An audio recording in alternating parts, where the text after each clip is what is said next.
A quick warning, there are curse words that are unbeeped in today's episode of the show. If you prefer a beeped version, you can find that at our website, thisamericanlife.org. One thing I didn't know about delivering mail, you're not supposed to walk down to the sidewalk after each house. You're supposed to cut across the lawn to the next house if you want to finish the route on time. I mean, they time us. We're not supposed to go down to the sidewalk every time if we can avoid it. And just walk across people's grass. Grass, yes. And everybody wants the government to be efficient, except for the mailmen to walk across their grass. But people like these guys built a path for me. So yeah, there's a little dirt path in between these bushes. Because they're nice. I went out with a letter carrier named Grace as she walked her route. It was a pretty day in a leafy, lovely neighborhood. Grace carried a shoulder bag with flats and catalogs and parcels. And of course somebody built a path for her to cut to the house next door. She can talk to anybody. She's interested in other people. So at this point, she knows at least a little bit about most of the people on her route. Most of them, she's actually seen their faces. She'll walk up to a house. Sometimes it'll be like the cousin out front or whatever, and I'll even know that. I'll be like, you have the same face as the wife.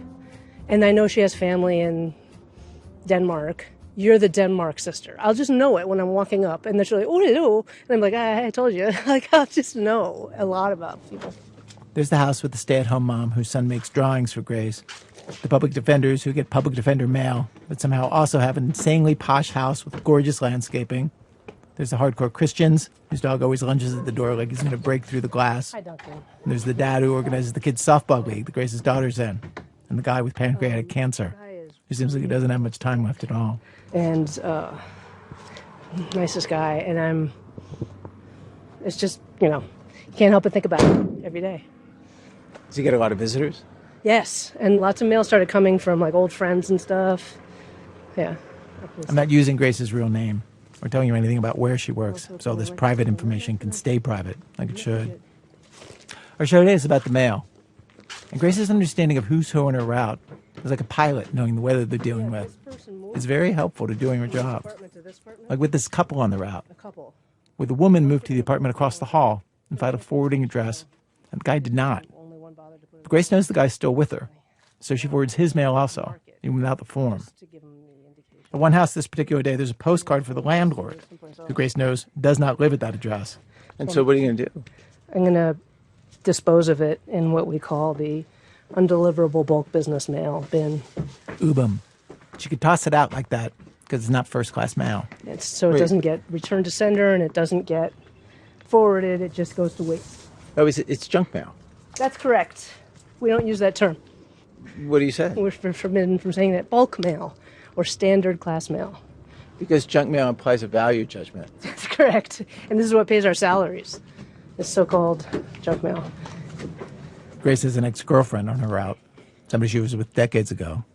And earlier in the day, she tossed out a piece of bulk mail at her house.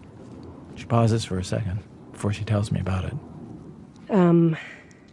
She lost a child several years ago during the pandemic, and that kid got a piece of bulk mail today. So I was able to throw it away without her seeing it, because I know. And I was very grateful for that. Being able to discard that piece of mail for her today so she didn't have to see her dead kid's name when she got her mail today. That felt really good. But for all these customers on her route, there's some that do this thing. It just gets under Grace's skin. So this situation, yeah. She opens a mailbox jammed full of mail. So this none of this mail will ever get picked up. See how much? Now, just describe what you just pulled out of that mailbox. So this is a whole bunch of what one might call junk mail. Coupons. She holds up a stack of these thick, weekly advertising mailers. So this is 5 weeks worth. And I've definitely put packages in here and they come out. So they're checking. They look in to see if there's anything they want. And then if there's something they want, they take it out. But it makes it kind of hard to deliver mail when it's packed full, Who do you expect to clean up after you? Who's going to come, your mom, and empty your mailbox for you? Just get your mail. And I just find it very inconsiderate. On another street, we walk up to a house with a hand-painted sign in the window saying Palestine will be free. It also usually has mail stuffed in its mailbox for weeks, including their mail-in ballots. And they would walk by every day for a week and a half. Walk right by the ballot sticking right out of the mailbox. That mailbox right there. That mailbox right there. So you could see it from the street. You could see the You ballot. can see it from the street. You can see it when you walk by. It's very, very easy to grab on the way in. But they didn't manage to do that for weeks. And what did you think of that? I don't know. I wonder what it's like to go through life not seeing things around you. But it's very possible that they see, but just the mail is not important to them at Right. all. And I understand that if it was full of crap, but they obviously care about politics. And like I consider my ballot like a sacred object, kind of, and they just kept walking by. It's not like it's heavy. It's not like, it's cumbersome. It's just a matter of not caring at all or not seeing it. I don't know which. Does it make you mad? Sometimes, yeah. I can actually, I was telling someone the other day that I can kind of gauge my mood by a specific mailbox that I get to because it's always full. And if it doesn't bother me that much, I know I'm doing well that day. But if I get into a rage about it, I know that like something's bothering me. And and I'm saying I can like sort of check back in my life and figure out what's making me so mad, because that mailbox will really anger me. Grace has been doing this long enough, over 2 decades, started before the internet really kicked in fully. And she remembers when everyone's relationship to their mail was different, before so much was on email. There were tons of business letters, first-class mail, magazines back then. She was carrying way more of that instead of what she carries now. As far as what I consider a crap that's just ads, I guess it's probably 85, 90% of what I deliver, if you exclude the parcels, because they're just the crap that people bought because the ads told them to. I mean, it's funny because when this country was founded, like, the mail was the internet. Yes. Benjamin Franklin could get any job he wanted in the new government. And he's like, I want to be the postmaster. Communications, yeah. Because it's like being like Steve Jobs or something. It is, right? It was. And there's still vestiges of like that self-importance this agency still has. Like, they tell us in training that if a ambulance, a fire truck, a police car, and a postal truck all come to a four-way stop at the same time, who has the right of way? The postal truck.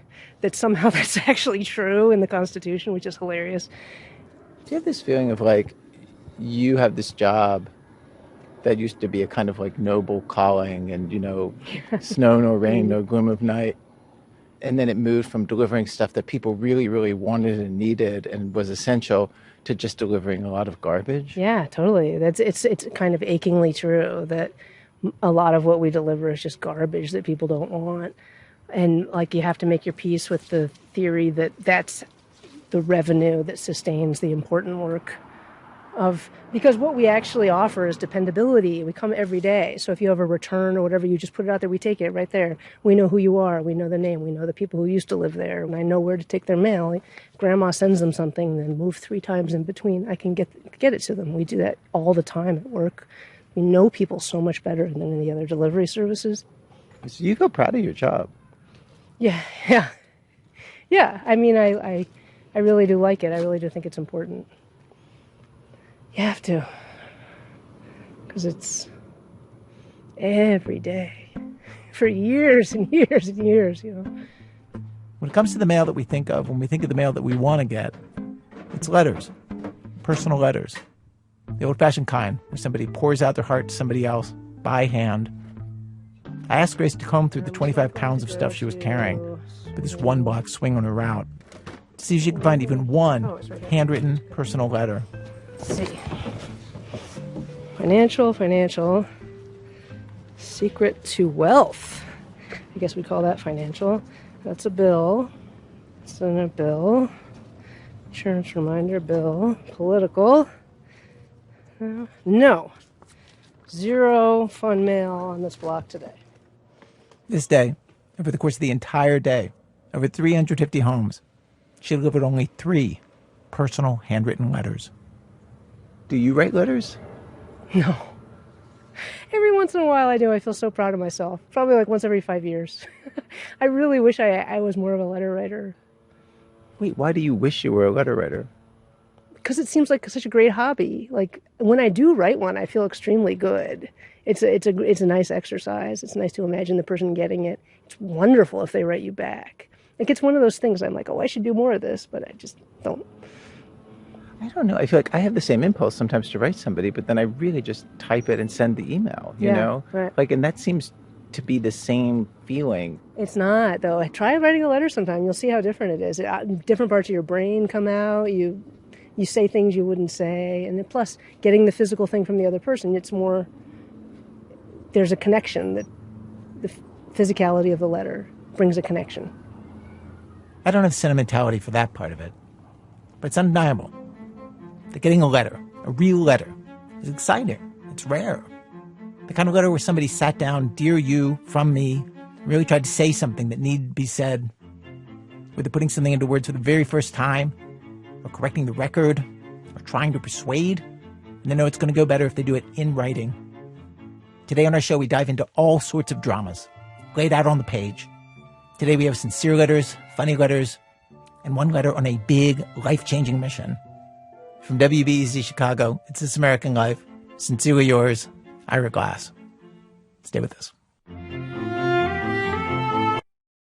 Throughline is a podcast where we tell stories about a place shrouded in mystery, the past. And to really understand it, we take you there. Something happened to our collective psyche after the atom bomb.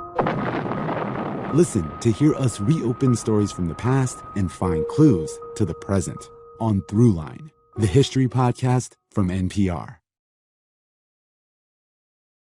It's This American Life, Act 1, Dear Alice. So we start with this letter, which is very much somebody trying to figure out something that has been hard to figure out. It's written by Nicole Pisecki about something that happened when she was in high school. Here's Nicole. Dear Alice, 1. I've started to write this letter at least 20 times in as many years, which is way too much time. I need to find a way to finally be done with this. The only way I've ever gotten close is by writing in fragments. 2. When I first walked into your high school English class in Chelsea, Michigan, school had been a struggle for me. Every class felt focused on how fast you could do something and how right you could be. Yours wasn't. I still remember the one afternoon, senior year. We'd finished a vocabulary quiz. You said, "Open your notebooks and close your eyes." We looked at you strangely at first, but we trusted you enough to follow along. You dimmed the lights. Imagine you're walking alone through the depths of a woodland forest, you said. We could hear you slowly pacing, and your long, sensible skirt swaying with each step. You guided us along a path in the woods, pointing to tiny mushrooms, a toad at the water's edge. Eventually you told us to open our eyes and to start writing, to keep describing whatever wilderness we'd conjured in our minds.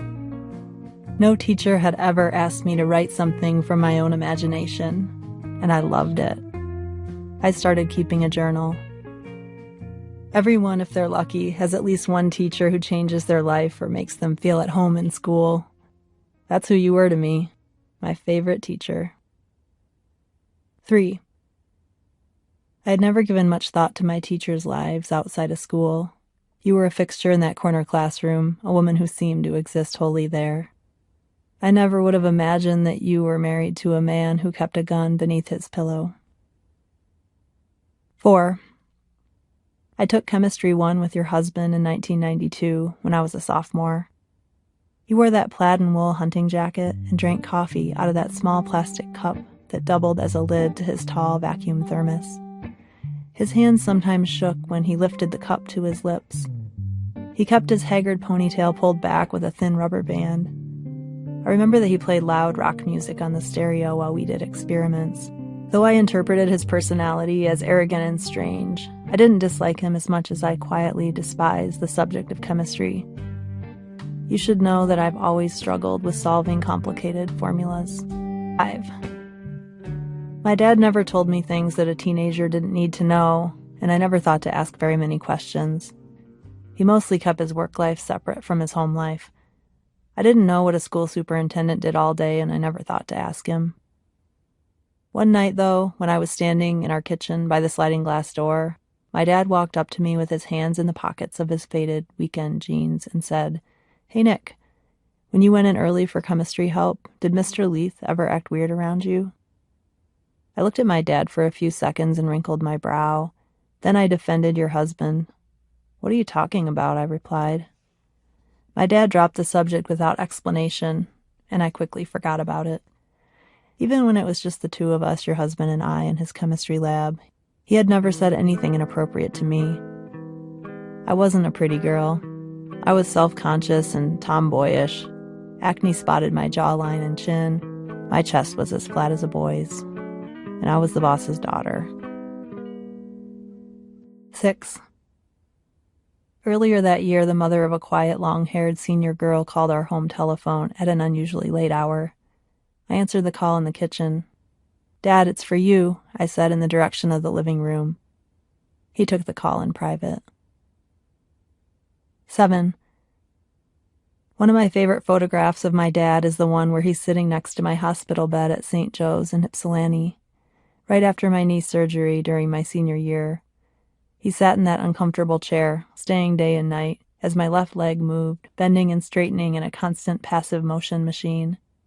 He only stepped out of the room when the nurse arrived to help me use the bedpan. In the photograph, he's wearing jeans and a blue sweater with a tired, loyal smile on his face.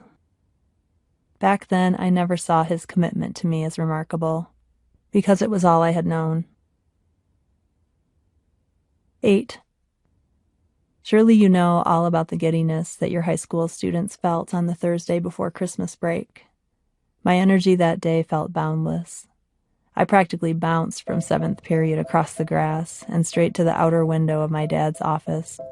I knocked on his window and he tilted it open. He was eating an ice cream sundae from McDonald's out of a small clear plastic cup. He smiled his full-face smile when he saw me, and I returned a grin. He reached out and dropped the car keys into my hand so I could drive to physical therapy. As I turned to walk toward the parking lot, my dad said, "Have fun, see you later," and tipped the window to close it. At physical therapy, my friend Carrie and I both rode Stairmasters, and we listened to the Lemonheads album, It's a Shame About Ray, on the stereo. We moved our arms like we were dancing. The snow fell quietly outside. The cold windows had white paper snowflakes scotch taped to them. Mid-workout, we overheard someone say there had been a shooting at Chelsea High School. We stepped off the Stairmasters and huddled around an AM/FM radio to try to learn more. At first, we were worried about our friends who might have been at a game in the school gym. We imagined that the shooter must have been a kid from another school. It never crossed our minds that the shooter could have been your husband or the victim could have been my dad. 9. When the details of that afternoon that your husband killed my dad slowly leaked out from police reports and school employees, I learned that your husband had been reprimanded for sexually harassing female students in the hallways. I learned that he was on the verge of losing his job. I learned that your husband had stormed out of a grievance meeting with administrators not long after the school day had ended. I learned that you and your husband carpooled home from school together that day. I learned that you were with him in his anger for the 20 minutes it took you to drive home. I learned that when you arrived home, your husband disappeared upstairs. He returned with a 9mm semi-automatic pistol in his hand. He asserted, "He is going to die." I learned that your husband got back into the car alone and sped toward the school administration building, where my dad and 2 others continued the meeting. 20 minutes. That's how long it took your husband to drive back to the high school. I learned that you didn't call the police, whose small-town headquarters were less than a 5-minute drive away from the school. You didn't call the administration building to warn the 3 men whose lives were at stake. Sitting ducks.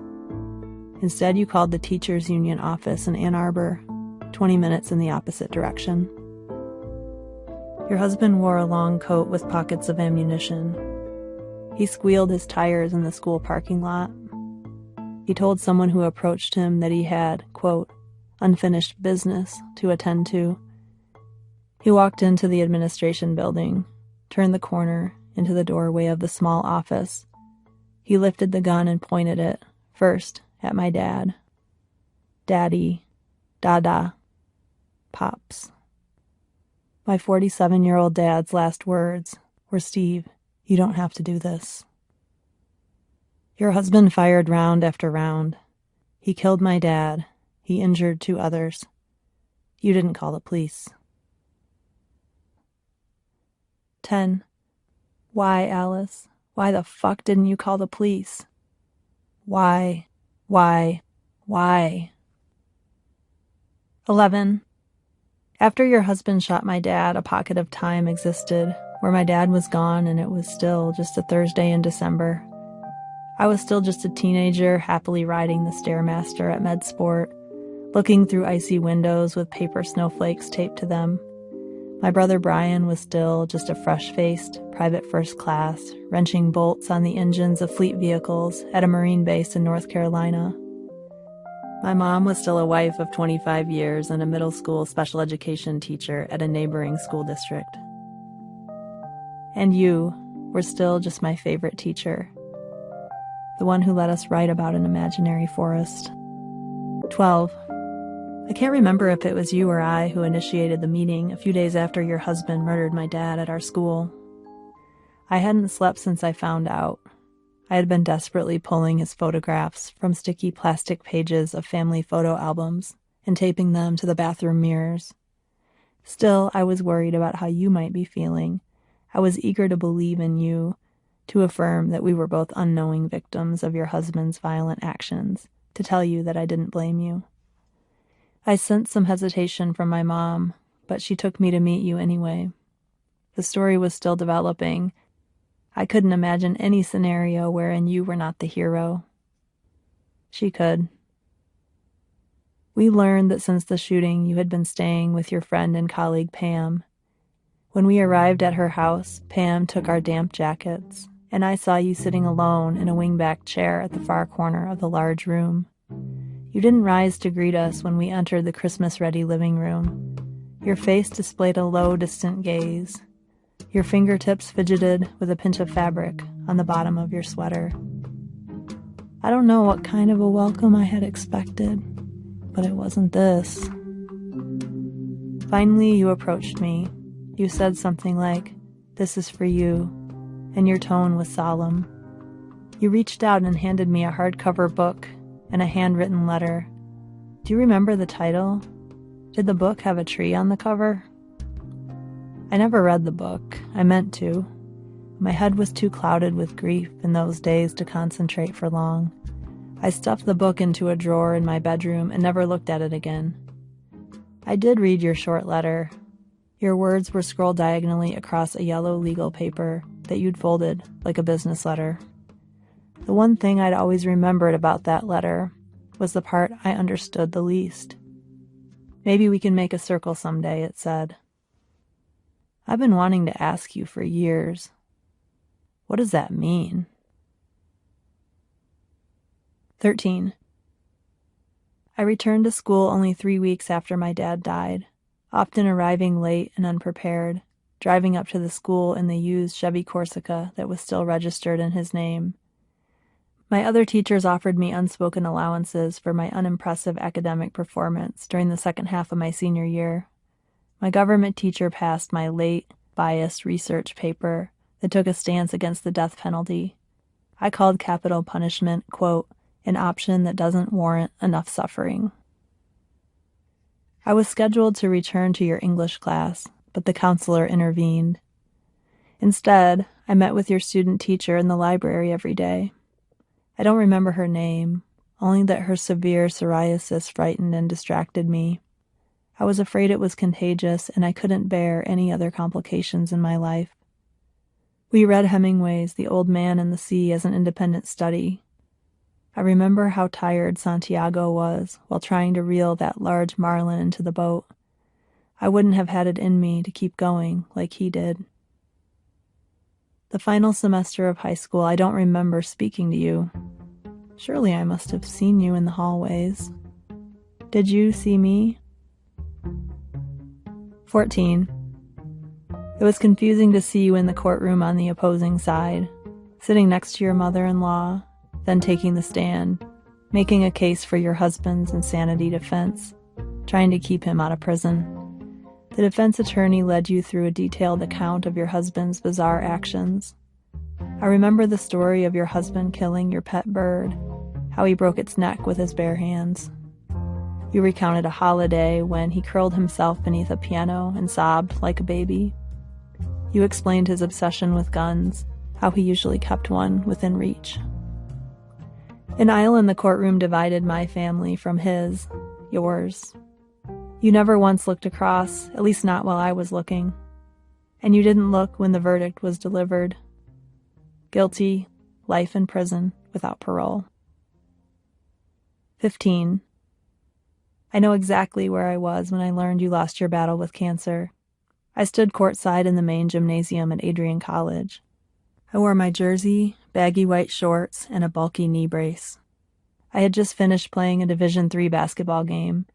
My mom came to watch my game because it was the 2nd anniversary of the day your husband killed my dad. It seemed that we should be together. I have some news, Mom said. She had done the right thing by waiting until after the game was over to tell me. Alice died. When? I asked. Her funeral was today. 16. Did you ever attend the National Council of Teachers of English convention? I've barely missed a year since I began my own career as an English teacher. You're gone, so I don't have to worry about running into you there in the elevator going up or the cafe at lunch. But I must admit that sometimes I think I see you places. I see a modestly dressed woman with shoulder-length brown hair and downward-pointing chestnut eyes, and my breath catches in my throat. Then I remember. If only it was just in those moments that I thought of you. But I have a classroom, like you had a classroom, and the books I sometimes turn to in my thoughts, I first read in your class.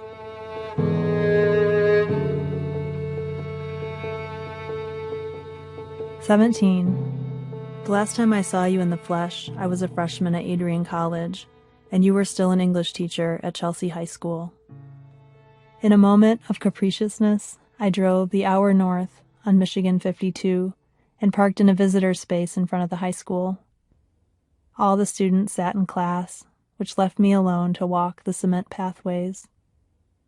It still seems strange that life just continued on in that place. A different teacher stood in front of your husband's old classroom. A new superintendent sat at a desk in my dad's old office. New kids replaced those of us who had graduated. I entered the English building and walked down the locker-encased hallway to your classroom. I peeked into your classroom window, a thin rectangular pane of glass. I saw you leaning on a desk just a few feet from the door, helping a small group of students. I stared through the window until you saw me. When you looked up, your body froze for a moment. I wonder what you were thinking then. I hadn't told anyone that I was coming, and still find it hard to explain my motivation to see you that day. You looked weak, frail, sick, a dimmer version of your former self. I remember that you stepped into the hallway and faced me. You looked me straight in the eyes. You wore an expression that I decoded as a combination of compassion and fear. Even with your full attention, I couldn't speak a single word. All I could do is stand in the hallway and look at you, standing 3 feet away. I searched your face and eyes, and you searched mine, as if all the questions were written there. You never asked me why I had come. You seemed to understand, maybe more than I did. How long did we stand there saying nothing? 18. I never figured out what you meant when you wrote, "Maybe we can make a circle someday," in the letter you handed me. Over time, I got angry at you for saying something so cryptic to a 17-year-old. Did you plan to tell me something later, after the trial, something that would have closed the space between us? I can't, even after all these drafts, imagine what that could be. What words could possibly have accomplished that? Maybe you never figured it out either. Sincerely, Nicole. Nicole Piasecki. She's a writer and also a writing teacher at the University of Colorado, Denver. A version of her letter was first published in Hippocampus magazine. The radio version of her letter was produced by Chris Benderev. Act 2, Dear Miss. So there's this thing that's been happening now and then, on stage, for over a decade in London and elsewhere called Letters Live. It was inspired by this book by Sean Usher, Letters of Note. They get great performers, including some ridiculously famous actors, to read letters written by people like Gandhi and Virginia Woolf, David Bowie and Frida Kahlo and James Baldwin, and lots of other unfamous people as well. This next letter is one of those, somebody who's not famous. It was written back when letters were king, before telephones even, in 1866, in Yorkshire, in the north of England, from a farmer named Simon Fallowfield to a woman named Mary Foster. It's read by the actor Taron Egerton, who's maybe best known for Kingsman and for starring as Elton John in Rocket Man. My dear miss, I now take up my pen to write to you, hoping these few lines will find you well as it leaves me at present, thank God for it. You will perhaps be surprised that I should make so bold as to write to you, who is such a lady, and I hope you will not be vexed at me for it. Hardly dare say what I want. I am so timid about ladies, and my heart trembles like a hespin.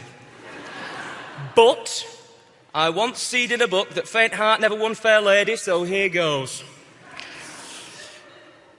I am a farmer in a small way, and my age is rather more than 40 years, and my mother lives with me and keeps my house. And she's been very poorly lately and cannot stir about much, and I think I should be more comfortable with a wife.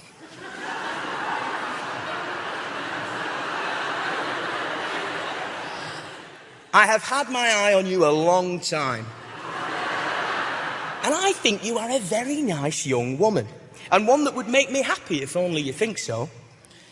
We keep a servant girl to milk 3 kye and do the work in the house, and she goes on a bit in the summer to gather wickens, and she snags a few turnips in the back kend. I do a piece of work on the farm myself and attends Pateley Market. And I sometimes show a few sheep, and I feeds between 3 and 4 pigs again Christmas. And the same is very useful in the house to make pies and cakes and so forth. And I sells the hams to help pay for the barley meal. I have about £73 in Knaresborough Bank, and we have a nice little parlour downstairs with a blue carpet and an oven on the side of the fireplace, and the old woman on the other side smoking. The golden rules claimed up on the walls above the settle, and you could sit all day in the easy chair and knit and mend my kittles and leggings. And you could make the tea ready again I come in. And you could make butter for Pateley Market, and I would drive you to church every Sunday in the spring cart. And I would do all that be's in my power to make you happy. So I hope to hear from you. I am in desperate and earnest, and will marry you at May Day. Or if my mother dies afore, I shall want you afore.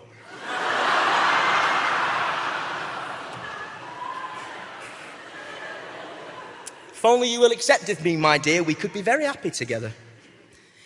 I hope you will let me know your mind by return of post, and if you are favourable, I will come up to scratch. So no more at present, from your will-wisher and true love, Simon Fallowfield. P.S. I hope you will say nothing about this. If you will not accept of me, I have another very nice woman in my eye. And I think I shall marry her if you do not accept of me. But I thought you would suit me mother better, she being very crusty at times. Taron Egerton, reading at Letters Live. Apparently Mary Foster, who got that letter, turned down this proposal of marriage. You can find videos of Olivia Colman, Benedict Cumberbatch, Brian Cox, Edie Falco, Jude Law, and so many other great actors reading letters at the Letters Live YouTube channel or at their website, letterslive.com. The next show is going to be at the Royal Albert Hall in December. Act 3, Dear Dr. Kestenbaum. They tell you to never meet your heroes, but can you write to them? Not long after David Kestenbaum left his old job in particle physics, which he has a PhD in, and became a reporter, he tried just that. When I was a young science journalist, I sent an email to one of the most famous physicists in the world. I was nervous about it. I was new to journalism. I did not know how to find stories. I still don't, really. But I figured this is how real reporters operated. They developed sources. My goal was to get him on the phone. The physicist was a man named Peter Higgs in Scotland. Higgs was famous because way back in 1964, he'd written this paper proposing the possible existence of a new subatomic particle. Everyone in the field called it the Higgs particle.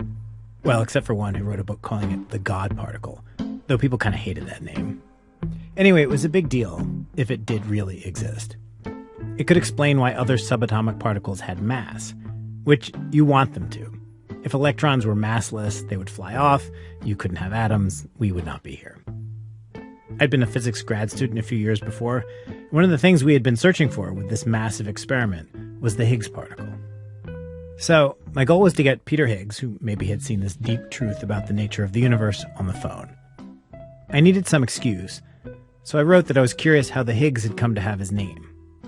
Not a great question, but the only one I could think of. Would he have a few minutes to talk? I sent the email. The next day, no reply. A week went by. 2 weeks. And then, after about a month, the mailman came with a letter. A letter. Actually, it was this thing called an aerogram that had been popular during World War II. A single lightweight page that folded over. Lightweight because, airmail. Which is a funny thing to handwrite an overseas letter in response to an email. But he was an older guy at that point. I imagined his assistant printing out his emails for him. I opened it up. It begins, "Dear Dr. Kestenbaum, thank you for your email message dated 9 December 1997. I remember being excited to get it, but also pretty quickly disappointed. It is a very boring letter. He did answer my question in a very detailed and technical way. Quote, "The earliest reference to Higgs bosons that I know is in the late Ben Lee's talk as rapporteur at the 1972 Rochester conference at Fermilab." End quote. It was filled with stuff like this, names and dates. Quote, "It is possible, however, that the terminology was being used before the 1972 conference, following 't Hooft's rediscovery of the Anderson-Brodt-Anglais-Higgs et al. Mechanism the previous year." It was a kind of frustrating experience I was having with a lot of scientists. They gave you tons of detail that no one else would care about or could possibly remember. And as to my request to talk on the phone for a few minutes, which was my real hope, nothing. I pinned the letter up in my cubicle with a thumbtack. Then, after a while, moved it to a drawer. 14 years went by. In 2012, nearly 50 years after Higgs wrote that this particle might exist, we learned it really did, just as he had said it might. Giant teams of physicists managed to make and detect some Higgs particles at the CERN laboratory in Europe. It was a massive multi-billion-dollar effort. Peter Higgs won the Nobel Prize for it the following year. The letter still sat in a drawer at my house. I got married, had kids. And last year, I came across the letter again, finally stuck it in a frame. Should I say where it is? It's in the bathroom. And then, a few months ago, Peter Higgs died. He was 94 years old. I went back and read the letter again, really for the first time since I'd gotten it almost 25 years ago. And I got very emotional reading it. There's something in there that the younger me had been unable to see or appreciate. What Peter Higgs was doing in this letter was going out of his way to try to give credit to everyone else. Some scientists spend their lives angling for a Nobel Prize. Higgs was trying to downplay his role in everything, to put it in its proper context. It was generous and humble. He'd taken the time to write it all carefully out and send it to a reporter across the ocean that he'd never met. I went online and found a recording of Higgs talking at a press conference after he won the Nobel. Actually, he shared the prize with another guy. In the press conference, he's doing the same thing he was in that letter. A lot of people seem to think that I did all this single-handed. It was actually part of a theoretical program which had been started in 1960. The man who really initiated it was Yorikiro Nambu, originally from Japan, who's now back in Japan. So it's part of a story which goes back at least to 1960, and 1964 was just what turned out to be a rather successful episode in that story. In the press conference, Higgs also mentions this thing I never knew. which is that he only wrote about the particle in the first place sort of by chance. His first draft of his now famous paper was actually rejected by the journal he tried to publish it in. So he went back and basically added a few lines, mentioning that if all the other stuff was true, there might be a new particle also. One people could find someday. Higgs wasn't the only one who could have done what he did. But what he did was remarkable. And at the end of the day, he was the one who got to carry the baton over the finish line. When I look back at the letter now, I think, seems like a nice guy for that to happen to. I'm glad it was him. David Kestenbaum is senior editor of our show. Coming up, somebody has an urgent and deeply personal request for the U.S. Army. Also other letters. That's in a minute. Chicago Public Radio, when our program continues. This is American Life. I'm Ira Glass. Today's program, letters, actual letters, in which we hear the vast variety of things that can happen when you put your thoughts and feelings down on paper. We have arrived at Act 4 of our program, Act 4, Dear U.S. Army. So a letter doesn't have to be long to get its point across. This one, read by the actor Crystal Clark at the Royal Albert Hall in London for Letters Live, does its job with admirable efficiency. November 1943. Draft Board, Poinsett County, Arkansas. Dear United States Army, my husband asked me to write a recommendation telling you that he supports his family. He cannot read, so don't tell him. He ain't no good to me. He ain't done nothing but raise hell and drink lemon essence since I married him 8 years ago, and I gotta feed 7 kids of his. Maybe you can get him to carry a gun. He's good with squirrels and eating. Take him and welcome. I need the grub and his bed for the kids. Don't tell him this, but just take him and send him as far as you can. Mrs. Cassie Murdoch. Crystal Clark, reading a letter for Letters Live. Act 5, Dear Zoe. There are the letters you get, and then there are the letters you wish you got. And the gap between those two things can say so much. Here's producer Zoe Chase. My dad wrote a lot of letters. He wrote them to me and to everyone in his life. After my parents got divorced, he would write to me at my mom's house, even though I'd see him that weekend. He'd send postcards that just said, for instance, Punch Buggy Blue, no punch back. It was 1989. I was 8 years old. He was almost 60. He treated letters sometimes like text messages because he wrote so many for big and small reasons. Sometimes 2 a week, sending an inside joke between us, or always he'd send along his plans.